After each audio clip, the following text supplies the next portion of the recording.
Hello and welcome to the Daily Mill for Thursday the 19th of May 2022. And in today's Millwall news we have this from news@den.co.uk. Millwall transfer target set to be made available by Championship rival Stoke City this summer. This is Mr. Benik Afobe. Let's have a read of this. Benik Afobe is set to be available for transfer from Stoke City this summer. February 29. Spent last season on loan with Millwall and scored 13 goals, 12 in the league. Lions manager Gary Rowett said he would be interested in another deal for Afobe. Rowett was the Potters boss when he signed Afobe from Wolves for $12 million in 2018-19. Afobe is contracted to Millwall's Championship rivals till 2023. The Stoke Sentinel asked Stoke boss Michael O'Neill about Afobe and midfielder Peter Tubu. We're a Championship club, we don't have parachute payments, O'Neill said. We have some legacy players on high wages which are hurting us a bit. But we have players in our club who are worth money, and we believe those players can help us get to the next level of football. We believe those players with the right players around them can help us go to the next level. I think that's the players, that's not Afobe and Tubu he's talking about. He's talking about the ones that are in the side now. We are operating on a different financial level and have been pretty much since I came in. In 12 months' time, I think the club will be in a very strong position financially in terms of what it can invest in the team from a salary point of view, because we won't have any legacy players left. So it sounds there he's saying in 12 months time, so they're making Afobe and Tubu available for transfer, but he's saying in 12 months time, so he thinks they won't be able to get rid of Afobe and Tubu this summer. And I got one day it's going to be a bit weird. It's going to be a bit hard to make a deal.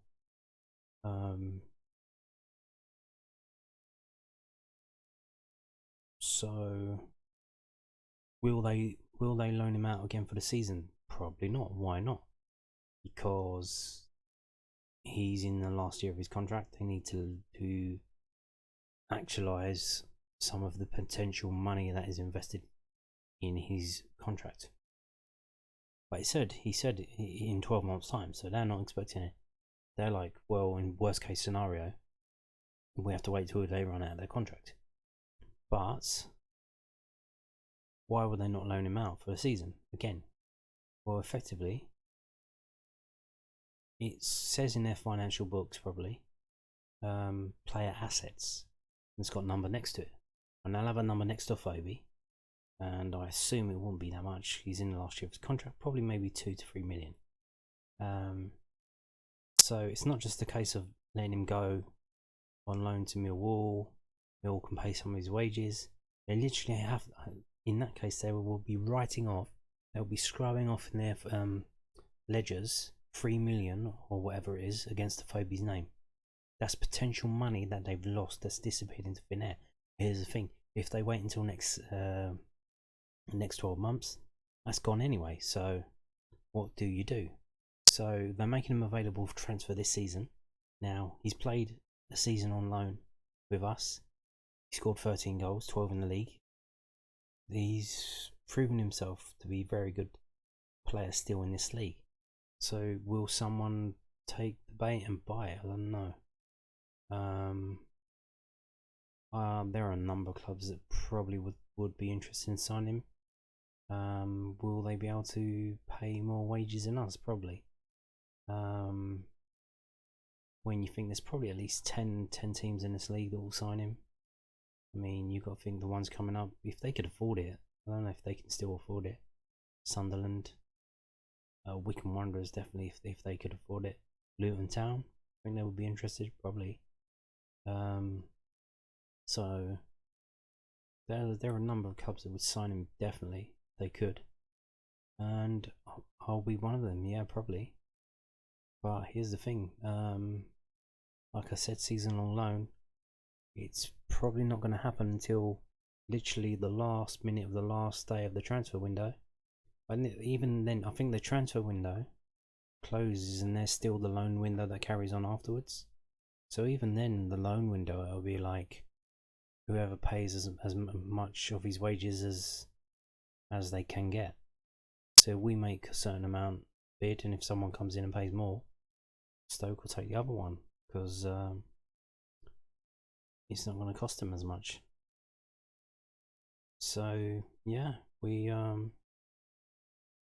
but here's the thing with Afobe. I think what he benefited from at Millwall was that he was literally the main man.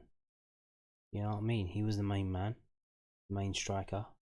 The rest of the strikers weren't really all that. We had Matt Smith, we had John Daddy Boston, we had Bradshaw, who was doing alright, then he got injured. So we have Mason Bennett, is not really the same type of player, more of a winger, sort of inside forward. But yeah, I think with Afobe being the main man, that kind of helped him out, it benefited him. We would depend on him, and he was sort of depending on us to sort of get his career back on track, and it seems to have worked. But if he goes to one of these clubs where he's like in a stable of strikers and he gets rotated in and out, I don't think he's gonna. I think he's gonna struggle again. He's gonna go back to how it was before. So it's literally up to him. How much money do you make, or do you want to play football? And do you want to be the main man? Do you want to be the boss man, or do you want to be the geezer sitting on the bench, your family in the stands watching you, and they're sitting in the stands and you're on the bench, and you come on for 10 minutes and that's it? They don't get to see you do nothing. They don't get to see you perform to your best to be an example for them, and you just but then on the other end, I'm pretty sure they like the things that the money will buy, especially in the future. So swings and roundabouts. So there you go. Stoke are wanting to get rid of Benik Afobe, but these kind of deals are very hard to untangle from. It's kind of, you need to get out of it with saving face, you know. Stoke City probably want to come out of it with a bit of pride, not being bent over and taken advantage of. So we have to see about that. So we're now, if he comes back next year, if he doesn't come back next year, if he signs for another Championship team, who will he be playing? And here we go. We have a couple more teams. We've only got 3 left to fill up now. This is the Championship table for next season. Birmingham, Blackburn, Blackpool, Bristol City, Cardiff City, Coventry City, Hull, Luton, Middlesbrough, Millwall, Norwich, Preston North End, Queen's Park Rangers, Reading, Rotherham United, Sheffield United, Stoke City, Swansea City, Watford, West Brom, and Wigan Athletic. And the 3 teams we are waiting for is one from the relegation from the Premier League, one of the losers from the Championship playoff, so it'll either be Huddersfield Town or Nottingham Forest, and we assume it's going to be Huddersfield because they're a bit pony, aren't they? And the last team we are waiting for, although that will actually be decided this Saturday, so it's probably the first team that we will know about, is either Sunderland or Wycombe Wanderers, coming up from the League One playoff final. So there you go. Just 3 more left to decide. And sadly, I don't know, for some, it won't be Everton. Everton are not getting relegated. Everton and Burnley played their games in hand tonight. Was it tonight?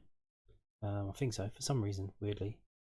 Yeah, they played it on Thursday. I think because they needed to get in before the season finishes on Sunday. So the last day of the season is on Sunday, and all the games have been played. So they had to play on Thursday, and Burnley drew 1-1 Aston Villa. They do love a draw. Look, they've had 14 draws so far this season.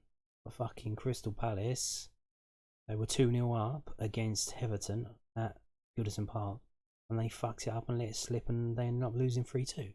And what that means now is that Everton cannot get relegated this season. They have 39 points, and Burnley and Leeds have 35. So Crystal Palace fucked it up and they saved Everton's backside despite being 2-0 up. What a shambles. So yeah, that's it. Everton are done. It's literally between Burnley and Leeds United, and Burnley have the slight advantage because they have 20 goals, goal difference advantage over Leeds United. So it's going down to the last day of the season, which I said is on Sunday. And the teams they are playing is Burnley are at home to Newcastle United, and Leeds are, where are Leeds? Leeds are away to Brentford. So you've got to think Leeds are fucked. Leeds are coming down. So here's the thing. Leeds have to better Burnley's result. So if Burnley lose, Leeds need to draw or win. Burnley draw, Leeds need to win.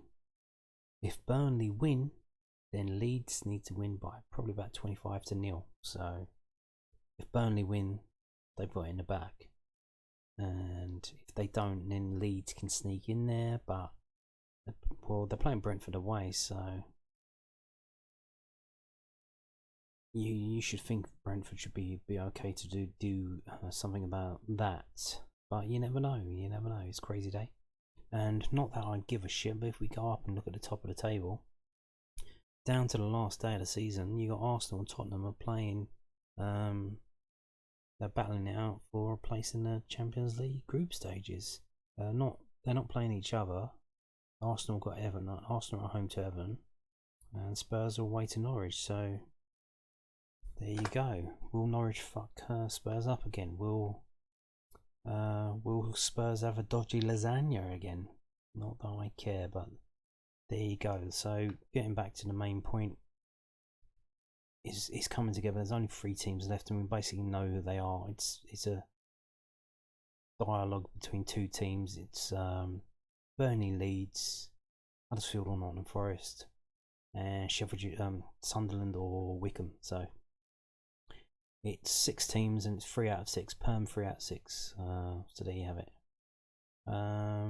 Moving on now, talking about games on Sunday. This one, not really Millwall related, kind of Millwall related. George Alexander dreaming of scoring a Wembley goal just like his dad Gary did for Millwall in 2009. What a goal it was. Shame we lost though, huh? George Alexander is hoping to follow in his dad's footsteps and score at Wembley Stadium when Bromley face Wrexham on, is it Saturday? What is this writing here? When Bromley face Wrexham on Saturday in the FA Trophy on Sunday afternoon. Fantastic bit of writing there. When Bromley face Wrexham in the FA Trophy final on Sunday afternoon. That's the correct answer there. The 21-year-old's father, Gary Alexander, scored twice under the Wembley Arch in Millwall's 2009 playoff final to defeat against Scunthorpe United. And what happened to them? They got relegated to the conference this season. Isn't that great?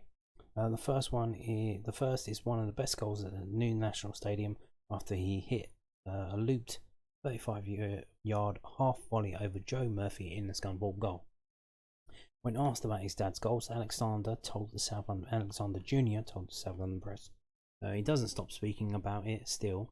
So to do it myself would be unreal. It's anybody's dream to play at Wembley when you grow up watching all of those players there, and it's a good opportunity. Some people in their whole career don't get to play at Wembley, and I'm playing there in my first season in men's football. I can't really moan. I was 8 when he scored. I always tell him it's an own goal, but he always says something about that. It was an unreal goal, to be fair. Alexander was released by the Lions last summer. He scored 5 goals in 28 appearances for Bromley. The Bexley-born attacker had it. I found it good. Just played a lot of games. That's what I wanted when playing men's football. And it's different compared to the under-23s. Getting roughed, kicked. That's what it's all about. Points mean something in men's football in their 23s. If you lose, it doesn't really matter. Whereas here, it's people's jobs at the end of the day. Any older pro going to help you. There's a lot of older pros that have helped me. That's football, really. They've been in and around the game a long time, and I can learn off them every day. I played as a striker and with 2 up front, which is the position I enjoy most. It's been a really good learning curve for me. Danny McMahon is a few years older than me. If I say him, I say hello to him. But I'm closer with Billy Mitchell. We have phone calls about each other's games, and we meet up and have some food. We'll never lose that. We are friends and have been since we were young. So there you go. Bromley playing the FA Trophy final this Sunday, 4:15 kickoff. And if you're interested, tickets are available. You got buying through Ticketmaster.